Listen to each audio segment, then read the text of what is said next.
Huu Can Tran opened fire in a dance studio last Saturday evening, killing 10 and injuring 10 more. Tran had history with the dance studio but had not attended in years. He entered another studio armed with a gun but was disarmed before he could harm anyone. He was found dead from a self-inflicted gunshot wound several hours later.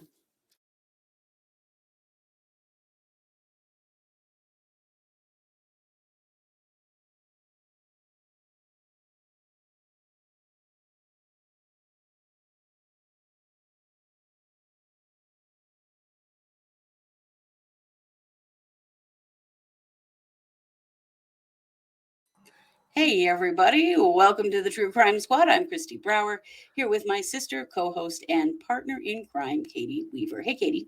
Hello. How's it going? It's going. It's going fine. Okay, good to hear, good to hear. Not that enthusiastic, I guess. That didn't sound fine to me, I'm just saying. God, crime lately. I mean, crime's never good, but man, just so much violence, like multiple mass shootings over the weekend. It seems like every time we turn around, we're picking up another case where parents have harmed children. Yeah, crime right now, I'm like it always sucks, but right now it just seems like it sucks more than ever. Yeah, there's really a lot. There's really a lot. So, well, we better get to it because we're going to present 3 different situations to you today, starting out with some WTF news.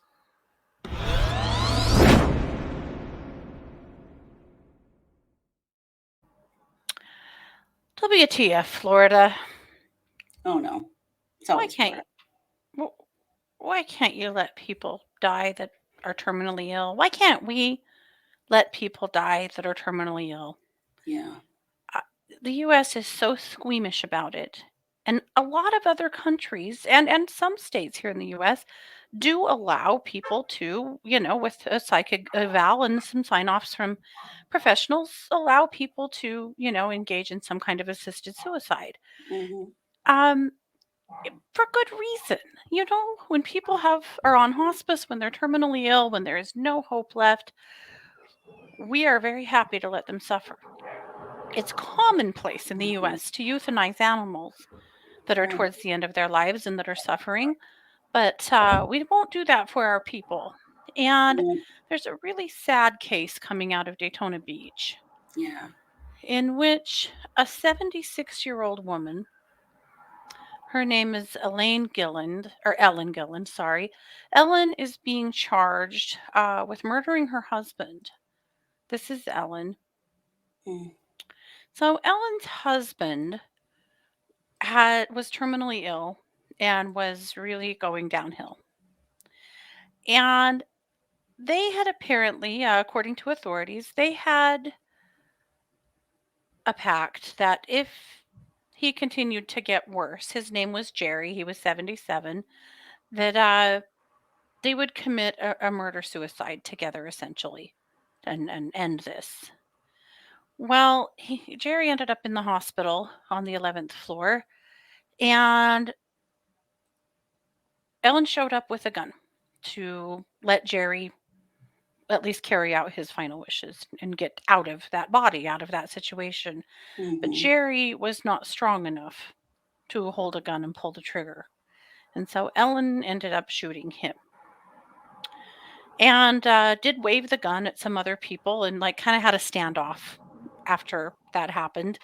And it got kind of scary, and they had to lock down the hospital, and the 11th floor is where the terminally ill people are, and they couldn't even move these people off the floor because they were literally all on ventilators, and it turned into a really bad situation.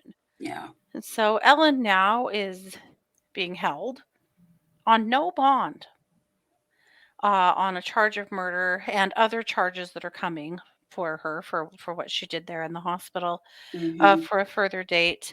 3 counts of aggravated assault. It's awful. It is. And in no way am I condoning what she did at the hospital at all. No. I just wish that we had a more compassionate way to allow people to leave this earth when their time is clearly done. Right. And things like this wouldn't happen or would be a lot less likely to happen. So I'm really sad for everyone who was affected by this, but it's particularly their family that must be just horrified by the whole thing. Oh, And yeah. everyone else at the hospital who was affected. It was a terrifying episode. Super traumatizing. Yeah. But I'm really sad for Ellen too, because she, it seems, was just trying to help her husband You stop must have suffering. been feeling very desperate to do what Hmm. she did. I mean, Yeah. how did she even get a gun into the hospital? The hospital said that there's lots of doors, lots of exits and entrances, and that they don't, the only place they really typically screen for firearms would be through the ER because that's where the craziest stuff happens. But Oh, most doorways okay. probably would not have a metal detector because Mm, it would be too hard with the amount of exits and entrances that the hospital has, and sure. the cost of monitoring all of those, with metal detectors and whatnot. So, which is a little scary to think that it must be pretty easy to take a gun into the hospital. Uh, Around here, I'm sure that happens every single day. But Oh, yeah. Our hospitals don't even have metal detectors. no. But that's what happened. We'll keep an eye on it. It's just Yeah, a very sad and unfortunate situation all the way around. it But is. again, I think it kicks up the conversation of at what point does the U.S. Dictate a federal law around assisted suicide, or do they ever? Mhm. I don't know. I did a speech and research on this in college. It was right about the time that Oregon, I think it was either Oregon or Oh, Colorado, Oregon. Oregon legalized their euthanasia law, and it's hotly debated. I will be surprised if Mm-hmm. this country ever does a federal Mm-hmm. law. I think it will always be state. Mm-hmm. Yep. And there's not very many states that allow it. And obviously, this is something that would have to be, highly monitored. And I have opinions on it, but I'm also interested to know you guys's. Do you think Hmm. that assisted suicide is something that our country should have, that the U.S. should have? Some of you live in countries that have it, I'm sure. Hmm. What are your thoughts? I'm always curious to hear. We can always talk about this stuff without We can. fighting each other. We I'm can all talk for about it. it. I I'm think people for it. should have the right to dictate their own lives, but Hmm. you know, Agreed. Yep. Alrighty. Well, with that, I'm going to kick the mic over to you for our main case. okay.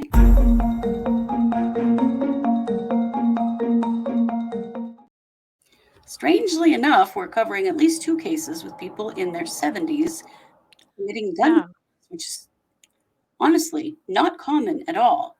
You probably heard about the shooting at a dance studio, dance hall, ballroom place over this past weekend, Saturday night. It was the Lunar New Year's Eve, and um, a man named Huu Can Tran went into the Star Dance Studio. He shot around 20 people. 10 of them died on scene. 10 went off to the hospital. I think one more has died since then, some in critical condition, some with minor injuries. But Hmm. Tran is 72. He was known to have frequented this particular ballroom a lot in the early 2000s up to around 2010. And then it appears that things fell out and he stopped going there. He met his ex-wife there. He gave her some dance lessons. They ended up getting married. They were married for a few years and then they divorced. Um, it's not known exactly why he did this. The authorities think that he did actually target some victims intentionally and then others were just random. But after he commit that shooting, he left and went about 3 miles away to another dance hall and went in, obviously, with the plan to do the same thing, and was stopped by a young man who his family runs this dance studio. I'll show you his. Yeah. His name is Brandon. I'll have to look up his last name. I can't remember it.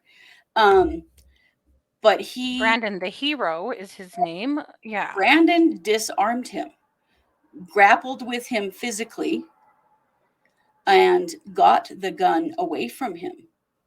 And he, this was at, this dance studio was in Alhambra, which was about 3 miles away from where the other dance studio was in Monterey Park. Yeah. And this young man said that he knew that if he didn't get the gun from Tran, that he was going to kill a bunch of people. And he basically decided he was going to just sacrifice himself and get the gun away from him. And he was in a pretty significant physical fight with him. Yeah. And he did get the gun away. Now, the gun was a semi-automatic pistol that had a special kind of clip on it that made it so that it could shoot 30 rounds at a time and could be easily reloaded. But once he got the gun from Tran sort of stood there like he just wasn't sure what to do. And Brandon was afraid he was going to run at him again. And then he didn't. He just turned and walked out the door and left. Yeah. So Brandon called the police and said, hey, this just happened. Well, the other dance studio, the police had already been called there. Well, Brandon saw the van he was driving. He was driving a white van. So then there was a manhunt for this shooter. All in all, this took about 12 hours. About 12 hours after the shooting, police located the van, although it had stolen plates on it. He had changed the license plates on it. They pulled him over in a traffic stop and surrounded him with like SWAT vehicles. As they were getting out to walk up to his vehicle, he shot himself. So the shooter is dead.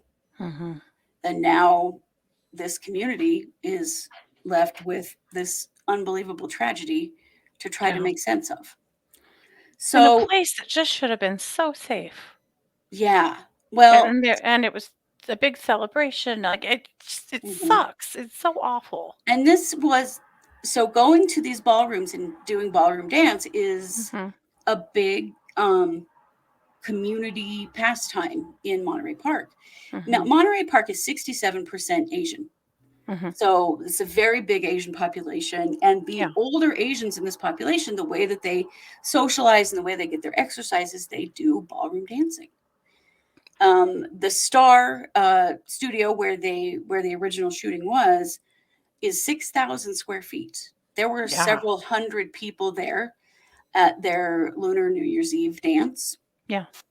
And people there range in age from in their 50s up to their 80s, even 90s. This is a much older group of people. Yeah. And Tran is 72. Yeah. The average age of a mass shooter in the United States is 32. Yeah. There's only been, I think, 1 or 2 other mass shooters that were over the age of 70. It's a very, very unusual situation. Of course, the community is devastated. People are just blown away by, that's a terrible thing to say. They just can't believe it. No one had expected this. Tran, though, has been exhibiting some strange behaviors. And that was mentioned by several people who've been interviewed, that he's been seeming kind of paranoid and off. And not long ago, he actually went to the police department to report that he thought that his family was trying to poison him.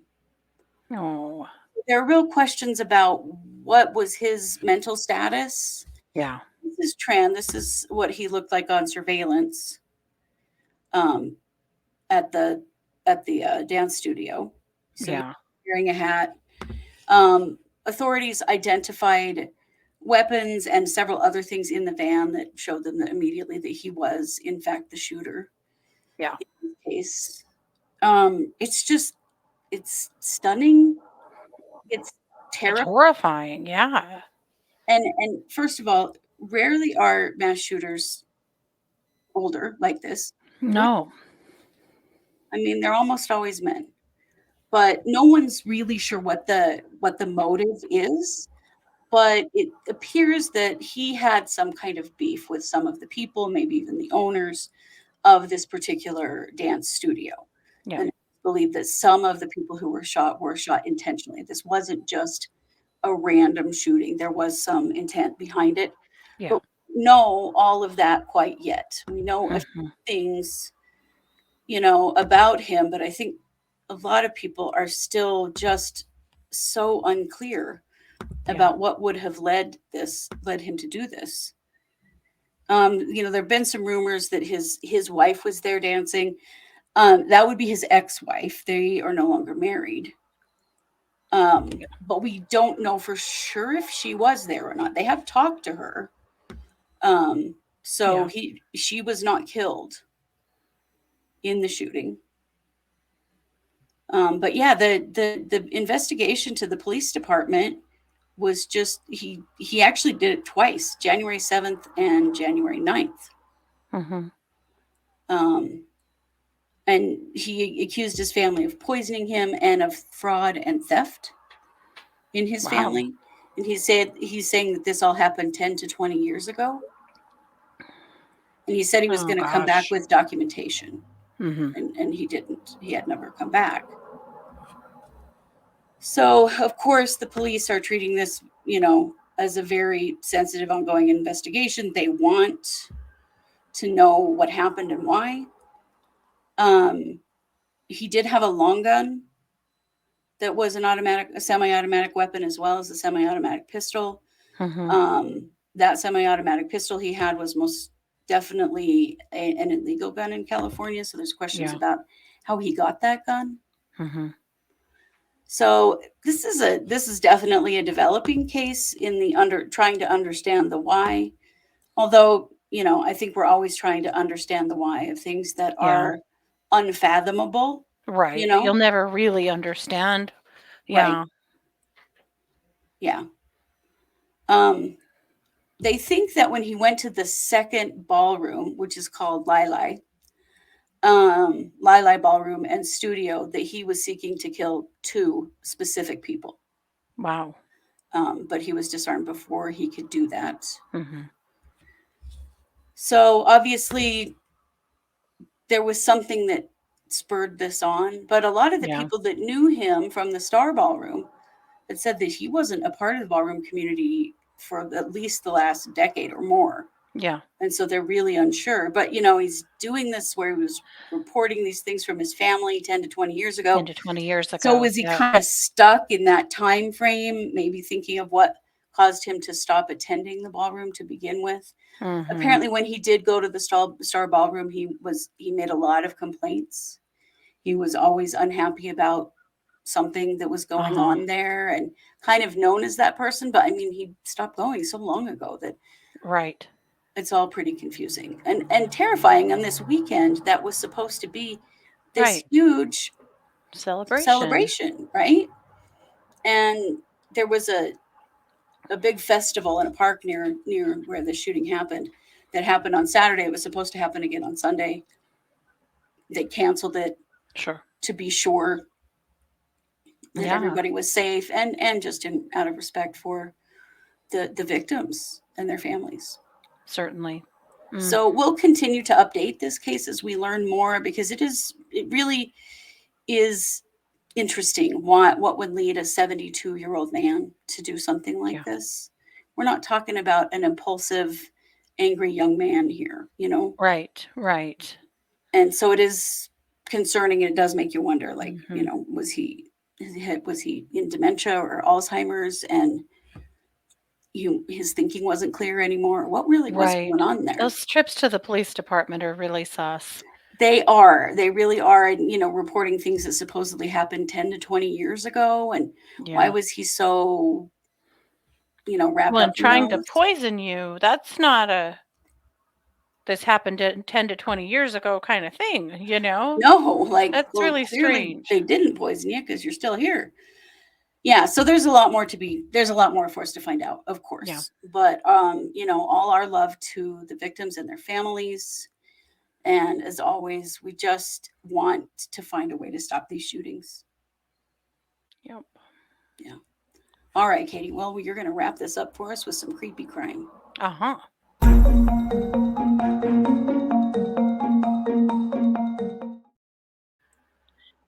the movies, nothing ever good comes from opening the tomb or the crypt, right? Ooh, that is true. Yes. Well, if 2022 goes poorly, or 2023 rather, Mm-hmm. you've got these three to blame. Oh no.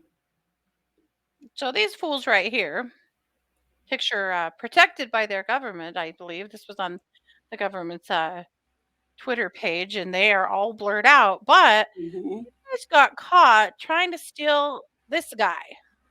Oh, who's that? That is Ramses II. Ooh, is it actually, or is it a statue of, or is that It's a a? statue of. Okay. Yeah. They were trying to steal this in Egypt. And as it turns out, stealing a 10-ton object is a little hard to be inconspicuous to do. Yeah. Whoa. So these three were caught in the act near the city of Aswan with shovels, picks, and a crane trying to steal this statue of Ramses II, and also Good had Lord. excavated and were trying to steal some other antiquities in the area. Great. They have released the mummy, the Right. spirit, whatever it is. Now Yeah. we're screwed. Yeah. So thanks for that. This is the very thing we have said don't do. Right. They did get caught, however, and it sounds like Ramses came out of it mostly unscathed, hopefully. But imagine trying to steal a 10-ton statue. No. Imagine wanting to, trying to organize that. That's crazy. Right? What? That's like trying to, that's What? like the people we've seen that hook up their pickup truck to an ATM and try to pull it out of a bank, and they pull it out and then they can't open it. So they drag it around in their car for a while. We've Yeah. seen some of that. What were they going to do with it? Right. That's Sell it what on I the was black wondering. market, I guess. I guess. It's pretty conspicuous, though. Was this going to go to some like billionaire's compound somewhere that has just always wanted one of these? I mean, You can't what? ship that FedEx for sure. Yeah. So That's no crazy. word on what the end game was here or what other antiquities they stole, but at any rate, they did get shut down, which I don't think should come as any big surprise to anyone considering what they were trying to do. Right. But that's enough. No more. It is the beginning of the year, for God's sake. We don't need any Yes. more of this nonsense. No, we do not. No more. Leave it closed.